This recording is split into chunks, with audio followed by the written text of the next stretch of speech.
جو ہے اور کسی طریقے کی جو ہے وہ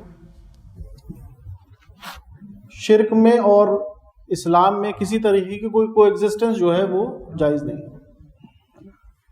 لیکن ابھی جو ہے جو دور ہے اس میں حکمت عملی جو ہے وہ یہ ہے کہ ابھی جو ہے وہ ذرا ان کو جو ہے وہ چھوڑ دو، کیونکہ ابھی تمہارا جو ٹارگٹ ہے، جو تمہارا آبجیکٹو ہے وہ ہے کہ وہ خانہ کعبہ جو ہے وہ جن بتوں کے ساتھ رکھا ہوا ہے اس کو وہاں سے پاک کرنا، یہ تمہارا ہدف ہے. یہ تمہاری پھر یہ جو ساری باتیں ہیں یہ بعد میں ان سے جو ہے وہ نپٹا جائے گا، ہے نا. اس کا یہ غلط مطلب نہیں ہے کہ اور لوگ جو ہیں وہ جو چاہیں مسلمانوں کے ساتھ کر لیں یا مساجد کے ساتھ کر لیں، ہے نا. تو آپ کا خاموش رہنا جو ہے وہ اس آیت سے جو ہے ثابت ہے. یہ تو جب ہے کہ جب آپ ایک جد و جہد میں ہیں اللہ کے دین کو قائم کرنے کی، اس وقت جو ہے وہ یہ دیکھا جائے گا. جیسے کہ آپ صلی اللہ علیہ وسلم نے بتا چکا ہوں کہ تحویل قبلہ کا جو واقعہ ہے اس میں آپ صلی اللہ علیہ وسلم، یہ بھی ہو سکتا ہے کہ اللہ تعالیٰ نے وحی خفی کے ذریعے سے آپ صلی اللہ علیہ وسلم سے کہا ہو کہ جو ہے وہ بیت المقدس کی طرف منہ کر کے نماز پڑھیے آپ جب مدینے آ گئے آپ. یعنی جب آپ مکے میں تھے تو آپ ایسے کھڑے ہوتے تھے کہ دونوں قبلے جو ہیں وہ ساتھ میں آ جاتے تھے. یعنی خانہ کعبہ کی اگر رکن یمانی کی طرف کوئی کھڑا ہوگا تو سامنے خانہ کعبہ آ جائے گا اور اسی سیدھ میں بیت المقدس آ جائے گا. تو یہ کہلاتا ہے استقبال قبلتین، یعنی دونوں قبلے جو ہیں بیک وقت ان کی جو ہے وہ آپ نے ان کی طرف رخ کر لیا. تو حضور جب بھی آپ نے مکے میں نماز پڑھی اس سے پہلے تو آپ نے اس طریقے سے نماز پڑھی، لیکن جب مدینے آپ آ گئے ہجرت کر کے تو اب یہ ممکن نہیں تھا، کیونکہ جو ہے وہ اس کے جو ہے وہ نارتھ میں جو ہے وہ خانہ کعبہ تھا اور ساؤتھ میں جو ہے وہ بالکل پیٹھ پہ جو ہے وہ بیت المقدس. تو اگر ایک طرف آپ قبلہ بنائیں گے تو دوسری طرف پیٹھ ہو جائے گی اپنے آپ. تو حضور نے مدینے آنے کے بعد بھی خانہ کعبہ کی طرف رخ کر کے نماز نہیں پڑھی. 16 مہینے جو ہے وہ بیت المقدس کی طرف منہ کر کے نماز پڑھی. تو اس میں جو ہے وہ یہ بھی ہو سکتا ہے کہ اللہ تعالیٰ نے آپ سے یہ بات کہی ہو، قرآن مجید میں تو کہیں نہیں آیا. تو حضور پہ جو ہے جو وحی ہوتی تھی، ایک ہے وحی خفی، یعنی وہ وحی جو قرآن مجید میں درج نہیں. یہ جو وحی ہے یہ وحی جلی ہے، یعنی جو قرآن مجید میں درج ہے وہ کھلی ہوئی وحی ہے نا. لیکن سائلنٹ وحی جو ہے وہ بھی حضور پہ ہوتی تھی. تو ایک تو یہ امکان ہے کہ اللہ تعالیٰ نے کہا ہو کہ حضور آپ کا رخ اب جو ہے وہ بیت المقدس کی طرف ہونا چاہیے، اور یہ بھی ممکن ہے کہ حضور کی اپنی سوچی سمجھی پلاننگ ہو کہ ابھی جو ہے وہ یہود سے ہم جو ہے وہ آمنے سامنے کی ٹکر نہیں لے سکتے، لہٰذا ان کو ابھی اسی دھوکے میں رکھو کہ ہم ان کے ہی کیمپ فالوورز ہیں، ابھی کوئی نئی امت نہیں آئی ہے. تو حضور نے شروع میں 16 مہینے بیت المقدس کی طرف منہ کر کے نماز پڑھی. تو یہ جو ہے اس کو جو ہے اس دروازے کو جو ہے وہ بند رکھو، لہٰذا اسی کی طرف اشارہ ہے نا. اور اسے کہتے ہیں یعنی جو ہے وہ آپ صلی اللہ علیہ وسلم کی جو ہے وہ تقریر. 3 چیزیں ہیں جو احادیث میں حدیث جو ہے وہ بنتی ہیں. ایک ہے قول، نبی کا قول، نبی کا عمل اور نبی کی تقریر. یعنی قول یہ کہ حضور نے یہ کہا، یہ کرو یہ نہ کرو، یہ بھی حدیث ہے. ایک ہے کہ حضور نے کہا نہیں لیکن لوگوں نے ان کا عمل دیکھا کہ حضور ایسے کرتے ہیں تو انہوں نے فالو کیا اس کو، یہ عمل ہے نبی کا. اور تیسرا ہے کہ حضور کے سامنے ایک کام کیا گیا اور آپ نے روکا نہیں.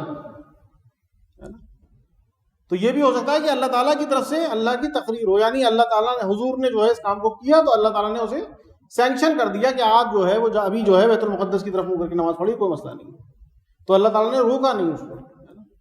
تو حدیث کے جو ہے وہ نبی کے یہ 3 کمپوننٹ ہیں. اسی طریقے صحابی کے، صحابی کا قول، صحابی کا جو ہے وہ خبر یعنی عمل ہے نا، یا کوئی اثر اس میں پایا جائے تو وہ بھی جو ہے وہ ہو جاتا ہے. تو یہاں پر اسی کی طرف اشارہ ہے. اس کے بعد جو ہے جو اگلا مسئلہ ہے وہ قول نقل کیا گیا یہود کا اور نصارہ کا. وقالوا لن يدخل الجنہ الا من کان ہودن، اور وہ یہ کہا کرتے تھے، یہ بھی ہو سکتا ہے کہ یہ دونوں کا قول ہو، دونوں یہ مل کے کہتے ہوں کہ بھئی جنت میں کوئی داخل نہیں ہوگا سوائے یہودی کے یا نصرانی کے. یعنی جنت جو ہے وہ ہمارے لیے ریزرو ہے اور کوئی داخل نہیں ہوگا. تو یہاں پر جو ہے اسی قول کو جو ہے وہ اللہ تعالیٰ نے بتایا کہ وہ لوگ یہ کہتے ہیں کہ کوئی جنت میں داخل نہیں ہوگا یا تو وہ یہودی ہو یا نصرانی ہو، ہے نا. یعنی جو ہے وہ یہ مشرک ہو چاہے مسلمان ہو، کوئی بھی جنت میں داخل نہیں ہوگا، صرف ہم ہیں جو جنت کے حقدار ہیں. تلک امانیہم، تو اللہ تعالیٰ نے فرمایا کہ یہ ان کے من گھڑت خیالات ہیں، وشفل تھنکنگ ہے. یہ جو باتیں ہیں یہ ان کی وشفل تھنکنگ ہے. قل ہاتوا برہانکم، تو کہیے کہ لاؤ کوئی دلیل ہے تمہارے پاس، ان کنتم صادقین، اگر تم سچے ہو. بھئی اگر تم یہ بات کہہ رہے ہو تو کہیں تمہاری کتاب میں یا کوئی دلیل، کوئی اللہ تعالیٰ کی طرف سے کوئی تمہیں قول و قرار ہو گیا اس بات کے پیچھے کوئی دلیل ہے تو لاؤ. اس پہ اللہ تعالیٰ نے فرمایا بلا، کیوں نہیں، من اسلم وجہہ للہ، جنت میں کون داخل ہوگا؟ اللہ تعالیٰ نے فرمایا کہ جس نے اپنا سر جو ہے، اپنا رخ جو ہے کر لیا ہو اللہ تعالیٰ کی طرف. یعنی کسی گروہ میں ہونے سے نجات نہیں. یہ نہ سمجھے ہمارے یہاں بھی بہت سارے لوگ یہ کھڑے ہوتے ہیں تقریر دینے، تو کہتے ہیں بھائی بس ہمارے فرقے کے لوگ جنت میں جائیں گے، باقی سب تو یہ کافر ہیں. تو بڑی جلدی دوسروں کے اوپر کفر کا فتویٰ، یہ بیماری ہمارے یہاں بھی بڑی عام ہے. یعنی حضور کے زمانے، اب یہ پوچھا جائے کہ بھائی کیا کون جو ہے وہ، یعنی جب آپ صلی اللہ علیہ وسلم کا زمانہ تھا کوئی دیوبندی اور بریلوی تھے، آج کھڑے ہو کہتے صاحب دیوبندی جنت میں جائیں گے، بریلوی نہیں جائیں گے، بریلوی کہے گا تو ہم جائیں گے اور کوئی نہیں جائے گا. اسی طریقے سے جو ہے یہود سے بھی پوچھا جائے، یعنی سوچنے والی بات ہے کہ بھائی تم دونوں جو ہے وہ ابراہیم علیہ السلام کی نسل میں سے ہو، تو کسی فرقے میں ہونا، یعنی اب اس سے پہلے کے سارے لوگ دوزخی ہو گئے. بھائی ابراہیم علیہ السلام کی نسل اور اس کے بعد جو لوگ بھی آئے وہ سارے دوزخی ہیں، یعنی یہود اور نصارہ ہیں، بس وہی جنت میں جائیں گے. اس کا تو یہ مطلب ہوا. تو یہ بات بھی اپنے آپ میں جو ہے بڑی اہم خانہ ہے. لہٰذا اللہ تعالیٰ نے جواب دیا کہ کون ہے صحیح راستے پہ؟ جس نے اپنا چہرہ کر لیا ہو اللہ کی طرف، اپنا رخ اللہ کی طرف کر لیا، یعنی اس نے سرنڈر کر دیا اللہ کے سامنے. اپنے سر کو جھکا دینا، کسی کے سامنے اپنے سر کو جھکا دینے کا مطلب کیا ہے کہ بھائی سر تسلیم خم، جو آپ کا حکم ہو. وہوا محسن، اور یہ اس نے جو ہے کسی دباؤ میں نہ کیا ہو، یہ کیا ہو پوری دل کی آمادگی کے ساتھ، محسن طریقے سے. فلاح اجرہ عند ربہم، تو ان کا اجر جو ہے ان کے رب کے پاس ہے. ولا خوف علیہم ولا ہم یحزنون، ان کے لیے نہ کوئی خوف ہوگا اور نہ ہی جو ہے وہ حزن سے دوچار ہوں گے. یعنی خوف کس بات کا؟ خوف کس چیز کا ہوتا ہے؟ فیوچر کے بارے میں آدمی سوچتا ہے، تو ان کے لیے آگے بھی کوئی ایسی بات نہیں جس کا وہ خوف کرے، اور کوئی ایسا واقعہ بھی ان کے ساتھ نہیں ہوگا جس سے ان کو غم ہو. جنہوں نے اپنا رخ اللہ تعالیٰ کی طرف کر دیا تو ان کی گارنٹی اللہ تعالیٰ نے دے دی. اب یہ دونوں یہ بات کہتے ہیں. اس کے علاوہ کیا کہتے ہیں؟ وقالت الیہود لیست النصارى علی شیء. ایک تو ہے کہ دونوں مل کے جو ہے وہ کہتے ہیں کہ بھائی ہم ہیں اور ہمارے علاوہ کوئی جنت داخل نہیں ہوگا، ہم لوگ ہدایت کے ہیں. اور یہ کب ہوتا ہے؟ یہ زدم زدہ میں ہوتا ہے. یعنی یہودی تو مسلمانوں سے اتنی زدم زدہ میں تھے، وہ یہ تک کہہ دیا کرتے تھے کہ ان مسلمانوں سے تو یہ مشرک جو ہیں یہ ہدایت پر ہیں. ویسے تو یہود میں، جیوز میں اور کرسچنز میں جو ہے اس وقت 36 کا آنکڑا تھا، اور اب بھی ہے، اندر خانے اب بھی ہے. ظاہر سی بات ہے کہ جن کو وہ اللہ کا بیٹا قرار دیتے ہیں ان کو وہ گالیاں بکتے ہیں، انہوں نے ان کو سولی پہ چڑھایا، ان کے وہ قاتل ہیں. تو ان میں جو ہے کبھی کوئی ایگزسٹنس نہیں ہو سکتی ہے نا. تو قرآن مجید میں آگے آئے گا اے مسلمانوں تمہارے خلاف تو یہ دونوں ایک ہو جاتے ہیں. تو اس زمانے میں، حضور کے زمانے میں ایک نہیں تھے، جب تو دشمنی تھی ان کے، یہود کی اور ان کے درمیان اتنی دشمنی تھی ہے نا کہ آپ صلی اللہ علیہ وسلم کے آنے سے پہلے بھی جو ہے وہ کچھ لوگوں کو، جو یہودی بادشاہ تھا اس نے زندہ جلوا دیا. اس کا تذکرہ قرآن مجید میں آیا. لیکن آج ہم دیکھتے ہیں کہ یہ ہینڈ ان گلو ہے ایک دوسرے کے ساتھ. تو یہ پیشن گوئی ہے قرآن مجید میں آج کے دور کی کہ آئندہ جو ہے جب یہ تمہارے خلاف کھڑے ہوں گے تو یہ ایک ہو جائیں گے. لہٰذا یہ مسلمانوں کے خلاف یہ بات کہتے ہیں کہ ہم لوگ تو ہدایت پر ہیں اور یہ مسلمان اور مشرک ہدایت پہ نہیں ہیں. لیکن اندر خانے کیا ہے؟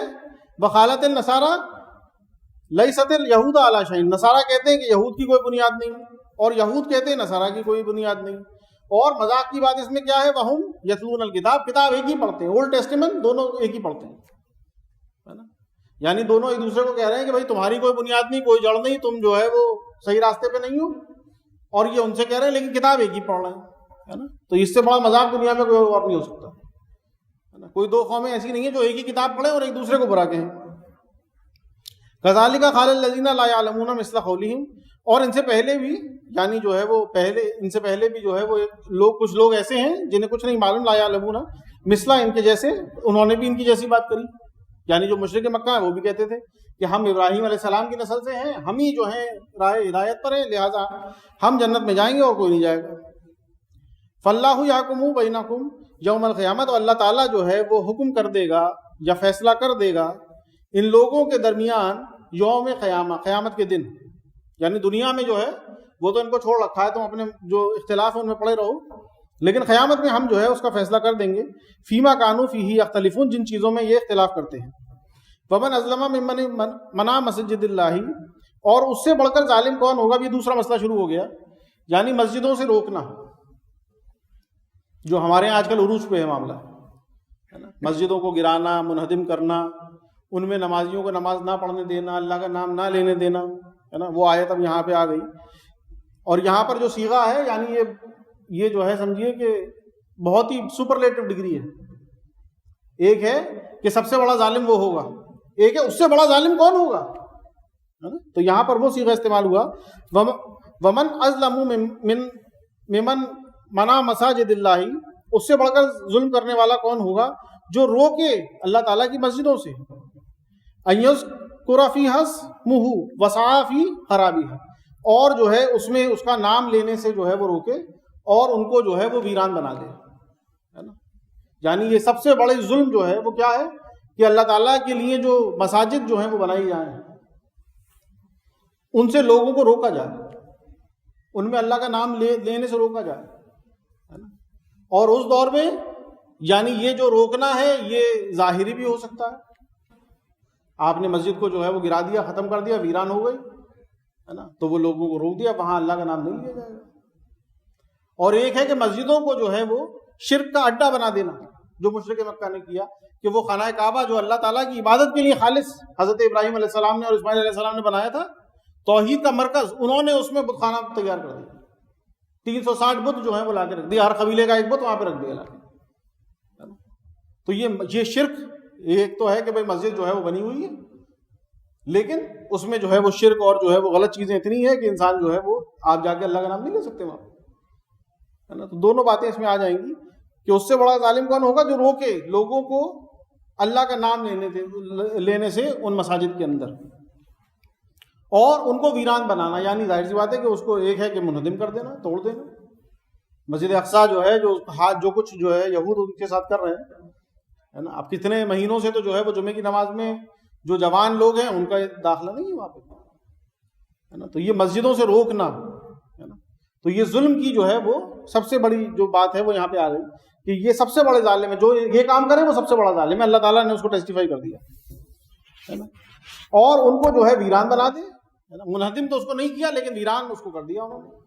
اسی طریقے سے ہمارے یہاں جو کچھ ہوا، مسجدوں کو گرایا گیا. ابھی ڈی ڈی اے نے جو ہے وہ دلی میں بلڈوزر چلایا نہیں چلایا، 600 سال پرانی مسجد تھی، اس کو جو ہے وہ ختم کر دیا انہوں نے کسی نوٹس کا کسی چیز کا بھی جو ہے وہ انتظار نہیں کیا، ہے نا. تو یعنی یہ جو بات آئی تھی نا کہ یہ تم سے اتنے جو ہے وہ حسد کرتے ہیں. ایک تو ہے جو حسد ان کا نظر آ رہا ہے، لیکن قرآن مجید میں آیا کہ ان کے دلوں میں جو کچھ ہے وہ اس سے زیادہ ہے. یا مسلمانوں یہ نہیں مانیں گے تم سے، ابھی آگے آ جائے گا، جب تک کہ تم ان کے دین کی پیروی نہ کرو. جب تک تم ان کے دین کی پیروی نہیں، یہ مانیں گے نہیں تم سے. تم سمجھو کہ کوئی سمجھوتے سے، بڑی اچھی باتوں سے، بڑے جو ہے وہ اگریمنٹ سے یا کسی سے مان جائیں، مانیں گے نہیں. یہ بہلا کے پھسلا کے آئیں گے، اسی راستے پہ آ جائیں گے. کب سے مقدمہ چل رہا تھا بابری مسجد کا، کیا ہوا اس کا؟ تو وہ سارے جو ہیں وہ اسی میں آئیں گے. اولئک مکان اللہم ویدخلوها الا خائفین. اور ایسے لوگوں کو تو چاہیے کہ داخل ہوں مسجدوں میں لیکن ڈرتے ہوئے، یعنی ایسے کام کرنا، ہے نا. اور ہمارے یہاں بھی جو فرقے واریت ہے، یعنی یہ صاحب یہ دیوبندیوں کی مسجدیں ہیں اور یہ بریلیوں کی مسجد ہے، کوئی دیوبندی جماعت چلی گئی تو مسجد کی دھلائی چل رہی ہے اور یہ سب ہو رہا ہے، یہ سب کیا ہے؟ بھئی اللہ کا گھر ہے نا. کوئی بات ہے تو آپ اکیلے میں لے جا کے سمجھائیے، کسی سمجھ میں نہیں آتی تو بھئی اس کو یہ تھوڑی ہے کہ آپ مسجد سے جو ہے وہ اس کو آؤٹ کر دیں گے کسی کو. لہذا وہ بھی اسی جو ہے اس میں آئے گا. تو اگر ایسے لوگ ہیں، اگر ان کے یہ کام ہے کہ وہ مسجدوں کو گراتے ہیں یا مسجدوں میں لوگوں کو نہیں آنے دیتے ہیں، اسے روکتے ہیں، یا ایسے کام کرنا مسجدوں میں انہیں شرک کا اڈا بنا لینا، ہے نا، کہ جو اللہ کے نیک بندے ہیں وہ اس میں آنے سے کترائیں، تو پھر ایسے لوگوں کو چاہیے کہ جب وہ داخل ہوں ان مسجدوں میں تو ڈرتے ہوئے داخل ہوں. لہم فی الدنیا خزی ولہم فی الآخرۃ عذاب عظیم. ایسے لوگوں کے لیے تو دنیا میں جو ہے وہ ذلت ہے، رسوائی ہے نا، عزت نہیں ہے ان کے لیے، ہے نا. ولہم فی الآخرۃ عذاب عظیم. اور آخرت میں جو ہے وہ تو بڑا عذاب عظیم وہ ان کا جو ہے وہ انتظار کر رہا ہے. وہ تو اللہ تعالیٰ کے پاس جو ہے وہ ہو کے رہے گا. اس کے بعد جو تحویل قبلہ کا مسئلہ ہے وہ مسئلہ جو ہے وہ اگلی آیت سے شروع ہو گیا. شروع کیا ہوگا، ایک آیت آئے گی، پھر اس کو جو ہے وہ 2 رکوع چھوڑ دیا جائے گا، پھر 2 رکوع پورے تحویل قبلہ پہ، ہے نا. آج ہم بیٹھے ہیں تو ہم سمجھتے ہیں بھائی اتنا بڑا کیا مسئلہ تھا، حضور نے کہا بھائی ادھر منہ کر کے نماز پڑھو تو ادھر پڑھ لی, ادھر کرو تو ادھر پڑھ لی, کیا مسئلہ ہے؟ لیکن بہت بڑا مسئلہ تھا, کیونکہ بہت سارے لوگ تھے جو نئے مسلمان ہو رہے تھے, اور ان کے دل میں یہ کھٹکا تھا کہ اب 16 مہینے جو جب تحویل قبلہ کا حکم آ گیا کہ اے نبی اب آپ اپنا رخ بدل دیجئے, خانہ کعبہ کی طرف کر لیجیے, تو 16 مہینے تو بیت المقدس کی طرف منہ کر کے نماز پڑھی. اور جب وہ حکم آ گیا, یعنی حضور جو ہے وہ ایک بستی میں گئے ہوئے تھے, دوپہر میں کھانے کا جو ہے وہ دعوت تھی, اسی وقت جو ہے فرشتہ حکم لے کے آیا ہے. وہ مسجد القبلتین جو ہے سعودی عرب میں, اسی میں 2 محرابیں ہیں اس کے اندر, تو حضور جو ہے وہ کھڑے ہوئے تھے, ظہر کی نیت بندی ہوئی تھی, فرشتہ آ گیا کہ حضور اپنا رخ بدل دیجیے. تو ظاہر سی بات ہے کہ حکم آنے کے بعد اب 1 منٹ کی بھی تاخیر نہیں, نماز کے دوران ہی آپ نے جو ہے وہ اپنا رخ بدلا ہے, اور سارے صحابیوں نے اپنا رخ بدلا ہے نا. لہٰذا وہ پھر اب خانہ کعبہ جو ہے وہ آپ کا مستقل جو ہے وہ ایک قبلہ جو ہے وہ معین کر دیا. تو اسی کے لیے اب ظاہر سی بات ہے کہ کچھ لوگ اس وقت ان کے دل میں کھٹکا آیا, یا یہودیوں نے کھٹکا ڈال دیا کہ بھئی یہ تمہارے نبی کیسے, ان کا تو قبلہ ہی جو ہے وہ معین نہیں ہے. یعنی وہ لوگ اس میں کچھ لوگ ایسے بھی ہیں جن کا انتقال ہو گیا, 16 مہینے نماز پڑھی بیت المقدس کی طرف منہ کر کے, اب انتقال ہو گیا, اصل قبلہ تو یہ تھا, تو ان کی نمازوں کا کیا بنا, ان کی نمازیں تو قبول نہیں ہوئی. اور نماز جو ہے وہ ایمان کا اصل پلر ہے, تو اصل میں ان کو ایمان پہ بھی خاتمہ نہیں ہوا. تو یہ طریقے کی شک و شبہات جو ہے انہوں نے ڈالی. اس کو رفع کرنے کے لیے اللہ تعالیٰ نے فرمایا وَلِلَّهِ مَشْرِقُ وَالْمَغْرِبُ, اللہ تعالیٰ جو ہے وہ کسی سمت میں محدود نہیں ہے. اگر آپ خانہ کعبہ کی طرف منہ کر کے نماز پڑھتے ہیں, اس کا مطلب یہ نہیں نعوذ باللہ اللہ تعالیٰ خانہ کعبہ میں موجود ہے. ہم جانتے ہیں کہ صحابہ اکرام نے خانہ کعبہ پہ کھڑے ہو کے اذانیں دی, تو وہ تو ایک سینس آف ڈائریکشن کے لیے ہے کہ اگر تم نماز پڑھنے کھڑے ہو ہے نا, تو سب کا ڈائریکشن ایک طرف ہو, یونیفارمٹی پیدا کرنے کے لیے ہے. ایسا نہیں ہے کہ ہم اس کی عبادت کرتے ہیں. قبلے کو اہل نظر قبلہ نما کہتے ہیں.